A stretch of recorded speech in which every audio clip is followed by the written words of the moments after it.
Water coming from a municipality is safe to consume based on the standards. They put chlorine or chloramines in the water to make it get to the home without any viruses or contaminants in the water. It's going to kill that. It's good to get to the home, but once it reaches your home, it's a good idea to remove the chlorine from the water. You do breathe it when you're showering and drinking. In some municipalities, there's as much chlorine in the potable water as there is in a public swimming pool.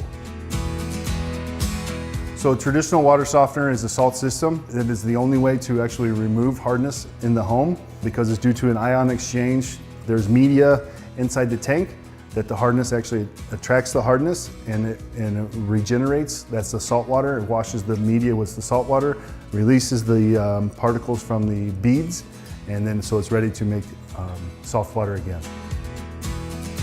Water filtration actually, the systems we have is a chlorine and polyphosphates. So it's going to remove the chemicals, and the polyphosphates make the water not as aggressive. So it's not going to etch into your appliances, and it's easily wiped away and washed down the drain. Another issue you may find in your home is a running toilet is most likely due to chlorine that is deteriorating a flapper or another seal inside the toilet. And also the float on the fill valve can get stuck due to hardness on the shaft. Some of the issues with water heaters is scale buildup in the bottom, so you're going to lose efficiency because it's trying to heat through the sediment in the bottom as well, especially for a gas one. And an electric type water heater, the element, there's two elements. The one on the bottom does most of the work, so if it's engulfed in the sediment, it's going to be working hard trying to heat through that. To correct this issue, it's a good idea to flush your water heater at least annually and have it inspected.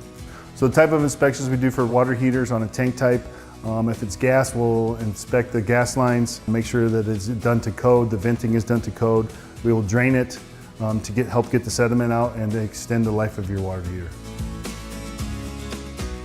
Maintaining a tankless water heater, it is recommended by manufacturers to flush it annually to get rid of the scale buildup on the heat exchanger, which is the main component of the tankless water heater.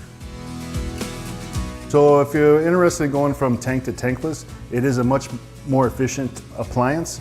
You're not heating the water when you're not using it, you're only heating it when you turn on a faucet. You're drawing from the hot water, it's going to fire. Longer extended warranty, usually about double of a tank water heater. They're not always on, say it's 200,000 BTU tankless water heater, you're not always using 200,000 BTUs. It just depends on how much water you're using.